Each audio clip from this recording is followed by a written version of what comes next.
Good afternoon everyone, and I hope you're all well. Welcome to this video. I'm going to be discussing a topic that I've been asked quite a lot. It's what niche, what sector, what should you start recruiting for? So in this video, what I'm going to do is I'm going to give you a little shortcut. I'm going to tell you vacancies that are very easy to be picked up by clients. So if you're contacting clients, like I've said before, about positions that are easy to recruit for. So if you post a job on Indeed as an employer, chances are you're going to get 100 applicants. You want to find those jobs that are difficult and people don't actually have many applicants for. So in turn, they end up using recruitment agencies. So I'm going to give you 5, and also I'm going to link below about 10 or 20 different other job titles that you can search, begin contacting employers about, and hopefully pick up some vacancies. So these won't surprise you. I've got the list in front of me. I've tried to make it as sort of dynamic as possible. Salary ranges in between about 70 or 18 to about 70,000. So it is quite diverse. 2 of them are actually in healthcare, and one of them is in IT, the other one is in engineering, and the other one is a generalist. So there's always options for you. It might give you some ideas with that. So I'll start off with number 1. Number 1 is a JavaScript developer. JavaScript is a coding language used for websites, apps, etc. And a JavaScript developer is worth their weight in gold pretty much.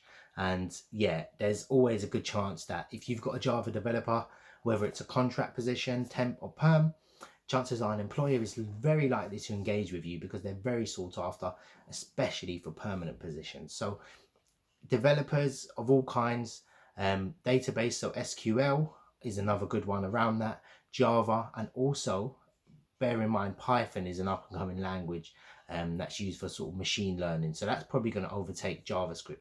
So I would recommend either Python or JavaScript for the first one. Now, second one is a topic that I recruit in currently, and that's mental health nurses. Now, mental health as a broad sector is going to be very, very much in demand now. You hear a lot in the press about mental health. You hear a lot about the recession and how it affects people. I mean, I heard a lot of people telling me that, you know, COVID, recession, etc.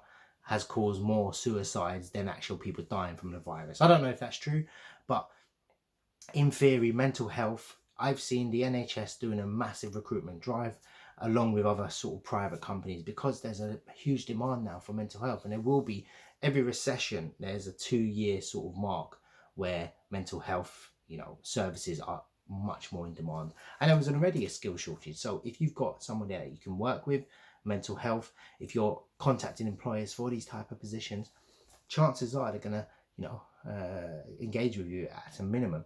Second one, or third one, that brings me to point 3.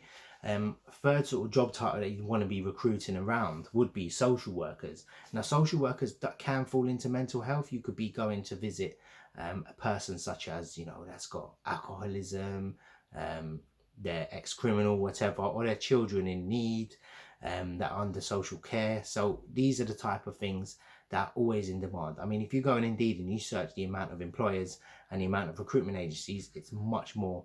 It's very, very in demand, and it always will be. Always has been, always will be. So social workers is another sort of niche you can pick. Don't just become a healthcare agency or an IT agency.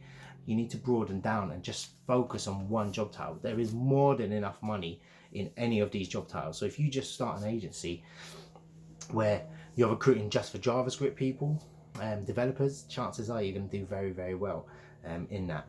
And that brings me to point 4. 4 is a different topic.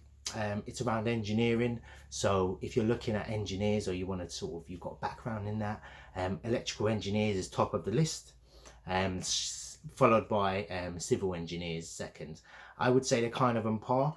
Civil engineers comes up on the UK's tier 1 skill shortage as well.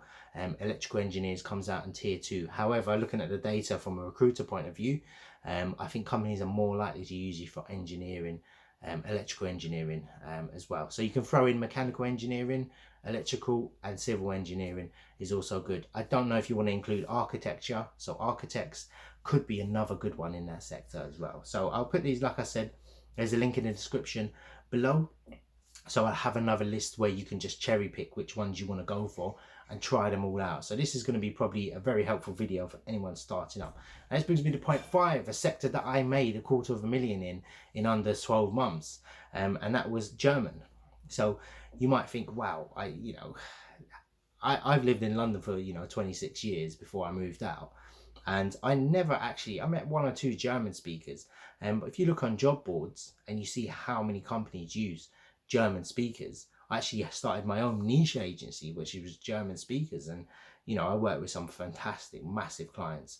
And yeah, if you can attract German speakers, if you want to go on to another language, you can look at French. Anything else, I wouldn't say there's a big enough demand for the use of recruitment agencies. There's still a demand unless you look at translators or translation. So German, why is German so popular? It's the second biggest economy in Europe.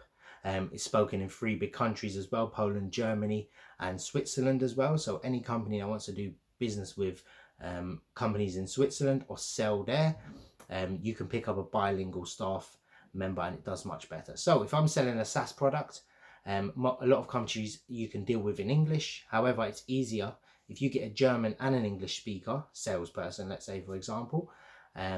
He could sell into 3 other countries and any other English speaking country, and all you have to do is pay him slightly more, and you've opened up, let's say, 100 million people or 50 million people. I don't know the population, and those economies actually pay very well, second behind the UK. So there's a reason why most European countries learn English, so they can sell to the UK, and vice versa. You need to learn either French or German to sell into those countries. So I hope this video helped give you a little idea on what sort of works well. Like I said before, link in the description below. There's a few more sort of job titles and topics, and the reason why I don't give you recruit into IT, don't recruit into healthcare. You need to pick a specific topic in those niches, and you'll find it much easier to win business. So I hope this video helped. Do get in touch. My email, my LinkedIn is in the description as well. So get in touch, leave a comment, like if you like the video as well. Take care.